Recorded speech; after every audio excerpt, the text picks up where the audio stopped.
தரமான மாற்றையா குழுவினர் கோலாவரையா அவர்கள் கோலாவரையா அவர்கள் நிர்வாக அதிகாரி. அனைவருக்கும் வணக்கம். நாங்க இன்னைக்கு இந்த காளிக்கான நினைக்கிறோம்னா யாழ்ப்பாணத்துல கார்னர்ல மணற்காட்டு முத்துமாரியம் கோயிலுக்கு தான் நிற்கிறோம். ஏன்னு பார்த்தோம் இன்னைக்கு வந்து இந்த கோயில வந்து தேர் நடக்க போறோம். அந்த காலம் 7 மணிக்கு வந்து தேர் இழுக்கும்னு சொல்லியிருந்தவ அந்த காலையில நாங்க இன்னைக்கு எடுக்கலாம்னு வந்து நாங்கள் அப்படியே போய் என்ன மாதிரி தேர்தோஷம் நடக்குது, அதோட மக்கள் வர்ற அந்த இதெல்லாம் வந்து காட்டிக்கொள்றேன். கடைகள் சுற்றி கடைகள் எல்லாம் உங்களுக்கு காட்டிக்கொள்றேன். மற்ற அந்த காலையை சப்ஸ்கிரைப் பண்ணா பாக்குறீங்க, மறக்காம சப்ஸ்கிரைப் பண்ணிட்டு பாருங்க. வாங்க நாங்க இப்ப காலைக்கு போவோம்.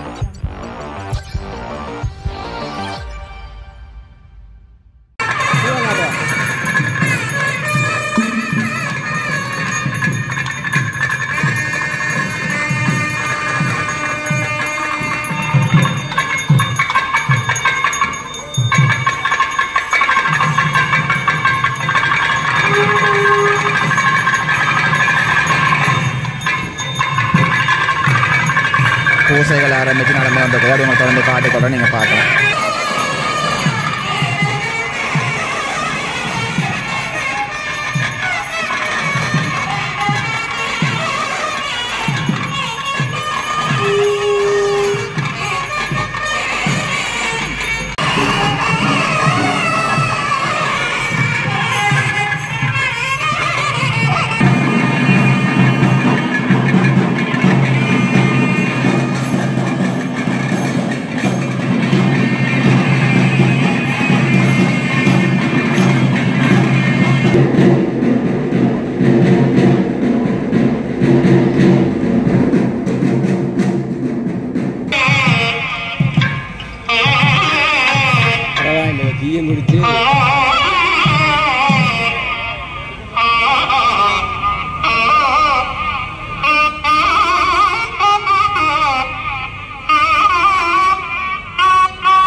அம்மா வணக்கம்.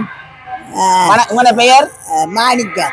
இந்த கோயிலை பற்றி சொல்லுங்க என்ன மேனு கோயிலை பற்றி சொல்லுங்க நீங்க சொல்லுங்க என்ன மேனு கோயிலை பற்றி அது அம்மன் தானே இருக்கு நடுக வருவா நடுக நாங்க 15 நாளும் பார்ப்போம் ஒரு நாளும் அங்க டிவியில பக்கத்து வீட்டுல பார்ப்போம் பாக்குறேன் நீங்களா டிவியில பக்கத்து வீட்டுல பார்ப்போம் அவ இந்தியாவுக்கு எல்லாம் மொழிநாடு ஓகே ஓகே நான் தான் இருக்கிறேன் எந்த மகன் சிவன் கோயில் அடி தொங்பார் ஓகே நீங்க இந்தியா காரணம் தானே இருக்கிறேன் ஓகே ஒரு இப்ப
அது போலத்தே ஊர் கூடி தேர்ந்தெடுத்தது என்று சொல்கிறோம்.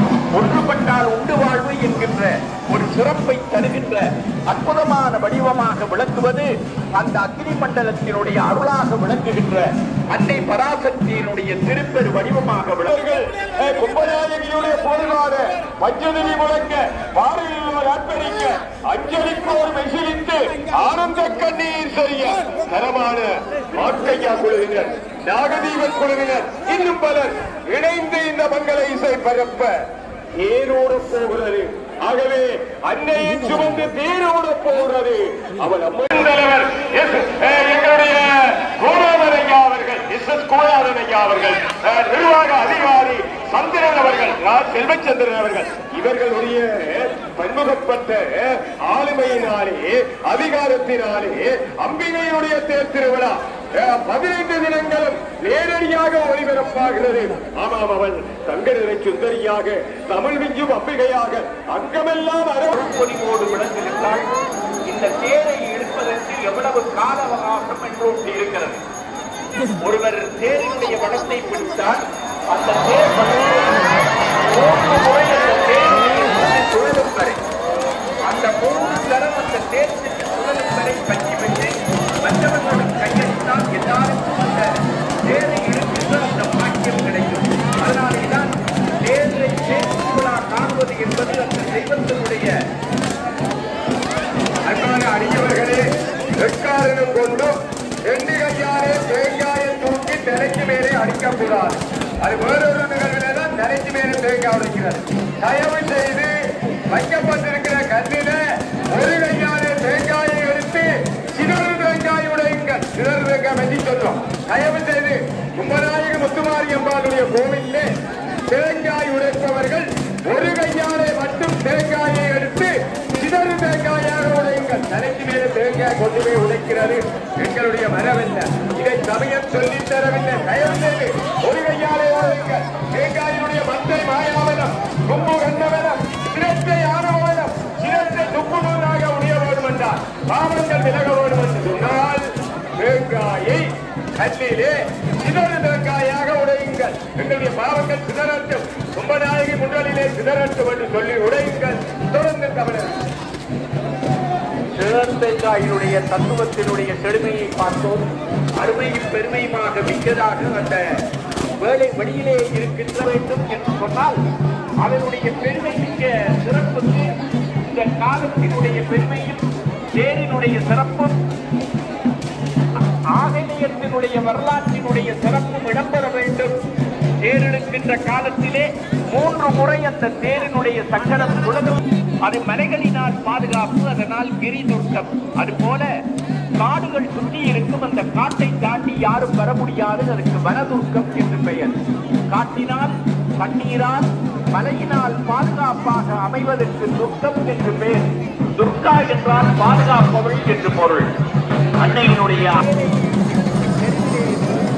அந்த தேருக்கு அலங்காரம் என்ன, வெள்ளை காட்டுவது என்ன, அதை கழுவுவது என்ன, அலங்காரம் பண்ணுவது என்ன, ஏன் நாளைய தினம் அந்த தேர் வெள்ளத்தை காட்டி ஓடப்போகிறது என்பதனால்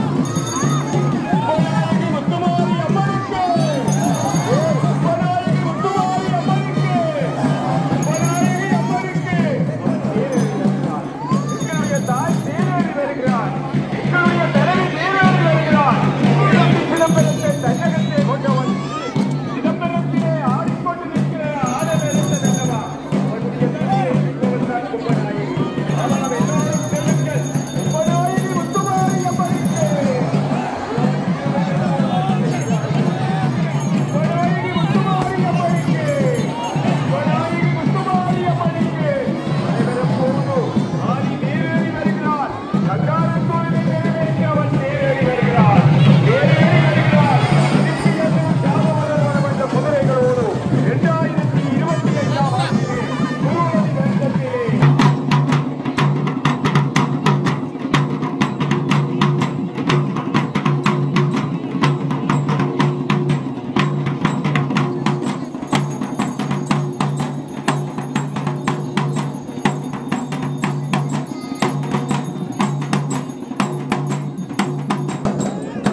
இங்கே பார்த்தோம்னா எல்லாம் பிரதட் அடிச்சு கொண்டு போய் நம்முடைய பேருக்கு பின்னால் நம்மளை காட்டிக்கொள்கிறேன் பாருங்க.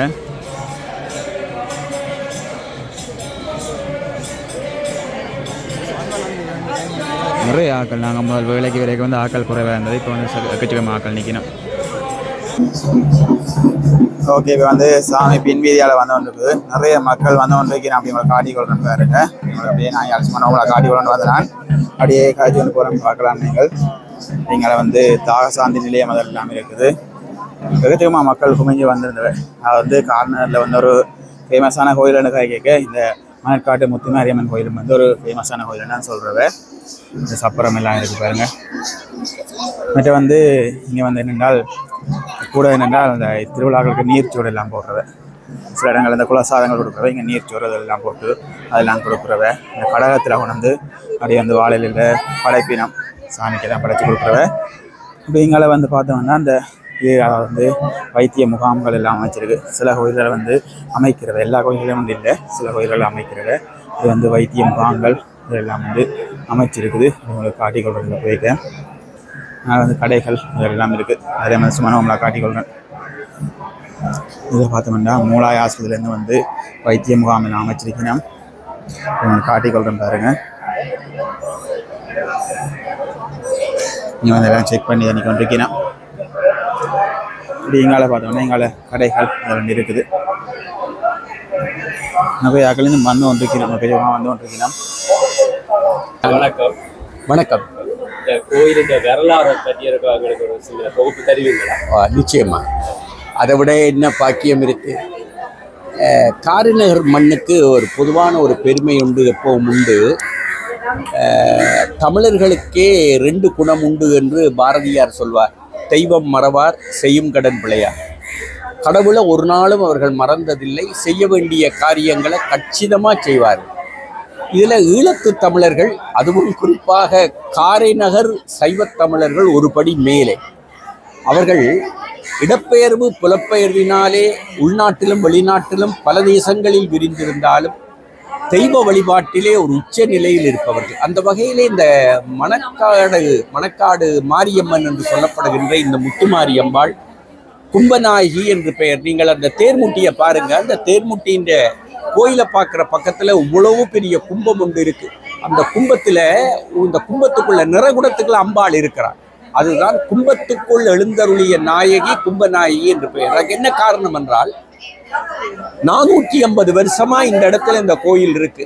சொன்னால் ஆச்சரியம். போர்த்துகீசர் காலத்திலே பக்கத்திலே இருக்கிற வியாவில் ஐயனார் கோயிலை அந்த போர்த்துகீசர்கள் உடைத்து அந்த ஆலயத்தை அழித்து ஐயனார் விக்கிரகத்தை எல்லாம் கிணத்துக்குள்ளே எறிந்து விட்டு அந்த கல்லை கொண்டு போய்த்தான் இன்றைக்கு ஊர்காத்துறைக்கு பக்கத்திலே கடலிலே இருக்கிற அந்த கோட்டை, அதை வெடியரசன் கோட்டை என்று சொல்கிறார்கள், அந்த கோட்டையை கட்டினார். இந்த சூழ்நிலையிலே மக்கள் எல்லாம் கொந்தளித்து தாங்கள் வழிபடுகின்ற ஐயனாரை இடித்து அழித்து அந்த கல்லை கொண்டு போய் கடலிலே கோட்டை கட்டி இருக்கிறார்கள் என்ற வேதனையோடு அவர்கள் கொந்தளிக்க திடீரென்று அந்த பகுதியிலே பொம்மை நோய், பொக்களிப்பான் நோய் ஏற்பட்டது. அந்த பொக்களிப்பான் நோயினாலே ஆயிரக்கணக்கான போர்த்துகீசர்கள் செத்து போனார்கள். போர்த்துகீசரே செத்து போனார்கள். அவர்கள் அஞ்சி எல்லாத்தையும் நிறுத்திவிட்டு தப்பினோம் பிழைச்சோம் என்று ஓட மக்களுக்கும் அந்த பொக்களிப்பான் நோய் ஏற்பட்டது. அந்த நோயிலே இருந்து தப்புவதற்காக அம்பாள் தான் ஒரே ஒரு வழி என்று அந்த வியாவில் அந்த பகுதியிலே இருந்த மக்கள் எல்லாம், இது மணல் காடாக இருந்தது, இந்த இடத்திலே வாழ்வது அவர்களுக்கு கொஞ்சம் இலகுவாக இருந்தது போலும் இந்த மூலஸ்தானம் இன்றைக்கு இருக்கிறதுக்கு பின்னுக்கு அவர்கள் ஒரு குடிசை கட்டி அதிலே அம்பாளை எழுந்தருள பண்ணி பொம்மை நோயினாலே ஏற்படுகின்ற நோய்களிலே இருந்து காப்பதற்காக அன்னையை முத்துமாரி என்று வழிபட்டார்கள். முத்து என்பது இந்த பொம்மை காலத்திலே உடல்ல ஏற்படுகின்ற இந்த நீர் கட்டி, அப்படி கொப்பளிப்பான் அந்த பொங்கி பொங்கி வருமே, அதை முத்துக்கள் என்று சொல்வார்கள். அடியார்களுடைய மேலே இருக்கிற அந்த முத்துக்களை தான் மாறி தந்த தேகத்தில் வாங்கி கொண்டு அம்பாளின் உடம்பில முத்துக்கள் வரும். ஆனால் அவள் பிள்ளைகளுக்கு இல்லாமல் போகும். முத்துக்களை மாறி தன் தேகத்தில் வாங்கி கொள்வதனாலே அவளுக்கு முத்துமாரி அம்மன் என்று பெயர். 450 வருஷம் ஆலயம் மெல்ல மெல்ல மெல்ல மெல்ல வளரத் தொடங்க இன்னொரு ஆச்சரியம், கும்பநாயகி என்று எப்படி அம்பாளுக்கு பேர் ஏற்பட்டது ஒரு அற்புதமான வரலாறு. இந்த பகுதியிலே வாழ்ந்தவர்கள் நல்ல நிதி வசதி படைத்தவர்கள். ஆனாலும் என்ன காரணமோ அந்த மூலஸ்தானத்திலே ஐம்பொன் விக்கிரகம் தான் இருந்தது, கருங்கல் விக்கிரகம் இருக்கவில்லை. நீண்ட காலமாக கிட்டத்தட்ட 350 வருஷங்களுக்கு மேலே அந்த மூலஸ்தானத்திலே வசந்த மண்டபத்திலே இருக்குமே, நாங்கள் பார்ப்போமே, அந்த உலோகத்தினாலே பஞ்சலோகத்தினாலேயான அந்த விக்கிரகம் தான் மூலஸ்தானத்திலே இருந்தது.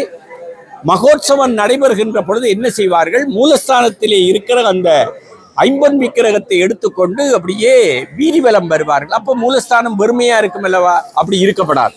அதனால என்ன செய்தார்கள், ஒரு பூரண கும்பத்தை, ஒரு நிறகுடத்தை கொண்டு போய் மூலஸ்தானத்தில் வச்சு அம்பாளை அதில் ஆவாகனம் பண்ணிவிட்டு மூலஸ்தானத்தில் இருந்த அந்த ஐம்பொன் விக்கிரகத்தை எடுத்துக்கொண்டு உற்சவமூர்த்தியாக வீதிவலம் கொண்டு வருவார்கள். கும்பத்தின் வடிவத்திலே நாயகி மூலஸ்தானத்திலே இருந்ததுனால அவளுக்கு கும்பநாயகி என்று ஒரு பெயர். உலகத்தில் வேறு எந்த தேசத்திலையும் கும்பநாயகி என்ற பெயரோடு அம்பாளுக்கு வேற பெயர் கிடையாது.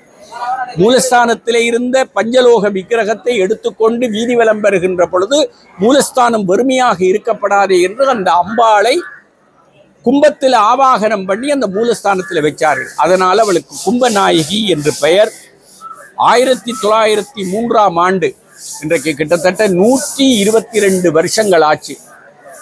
அவ்வளவு காலமும் கும்பத்தின் வடிவத்திலே இருந்த அம்பாளை 122 வருஷத்துக்கு முதல் 1903ஆம் ஆண்டு தான் மூலஸ்தானத்தில் கருங்கல் விக்கிரகம் வந்து நிரந்தரமா கருங்கல் விக்கிரகம் அம்பாள் மூலஸ்தானத்திலே இருக்க அந்த பஞ்சலோக விக்கிரகம் இன்றைக்கு எழுந்தருளியாக வசந்த மண்டபத்திலே இருக்கிறது. இதுதான் அம்பாளுக்கு கும்பநாயகி என்று பெயர் வந்த காரணம்.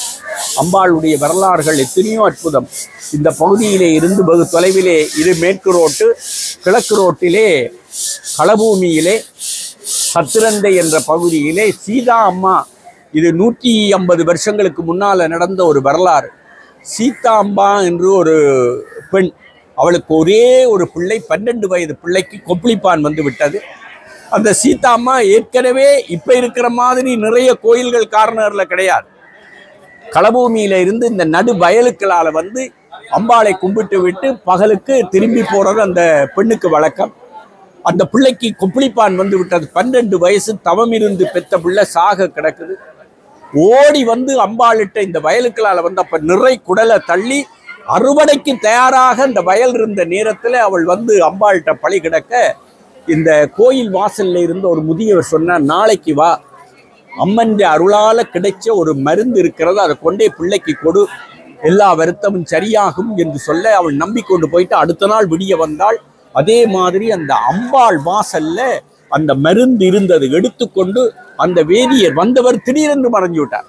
அதை எடுத்துக்கொண்டு போறதுக்கு இடையில அந்த இடையில இருந்த வயல் எல்லாம் நெருப்பு பிடிச்சு, அந்த அக்னி காலம், அந்த அக்னி வெக்கையினால நெருப்பு பிடிச்சு விட்டே நெருப்பு ஆறு.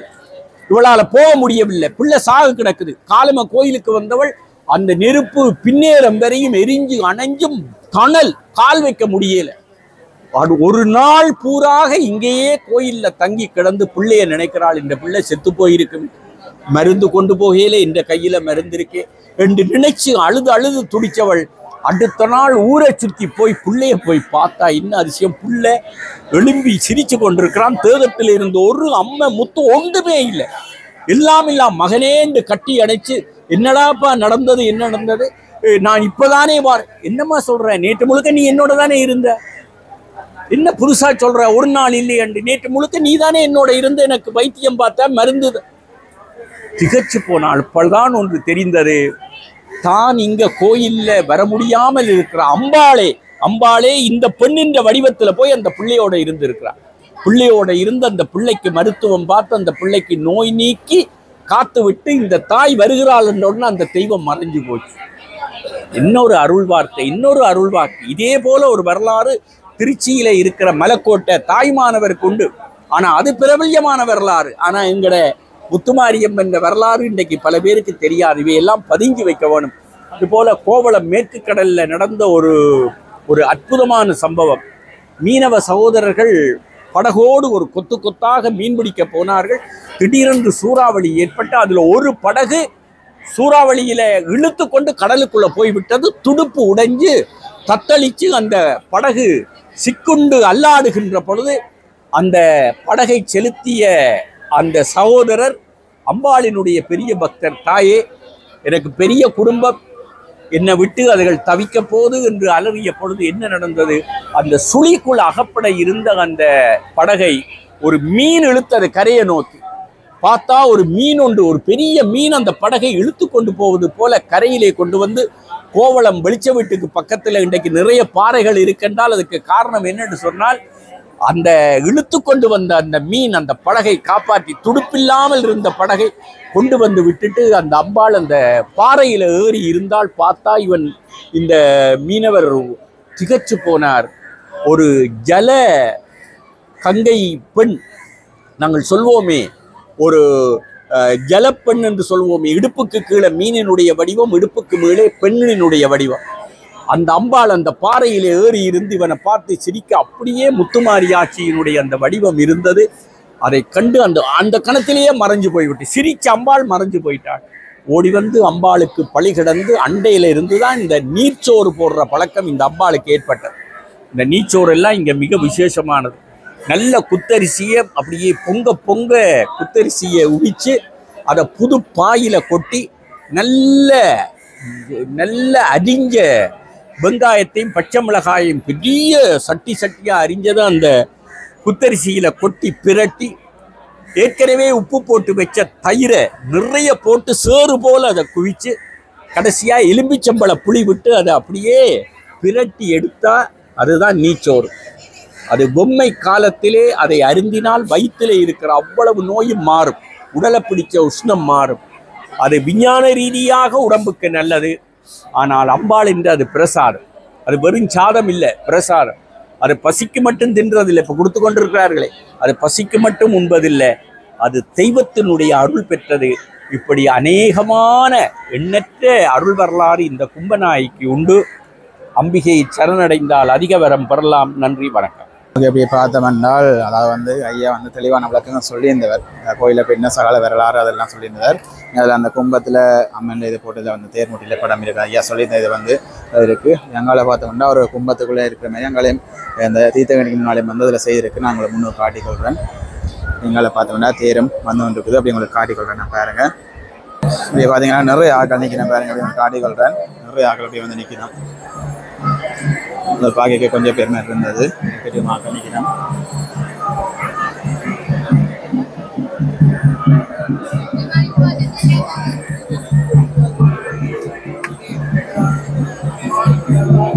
ஐயா சொல்லியிருந்த இந்த இதில் வந்து தீர்த்தக்கணிக்கு முன்னாலே இருக்கு பாருங்க. இந்த கும்பத்துக்குள்ள வந்து அம்மன் சிலை வச்ச மாதிரி இந்த செய்திருப்பாருங்க. காடிக்கொள்ற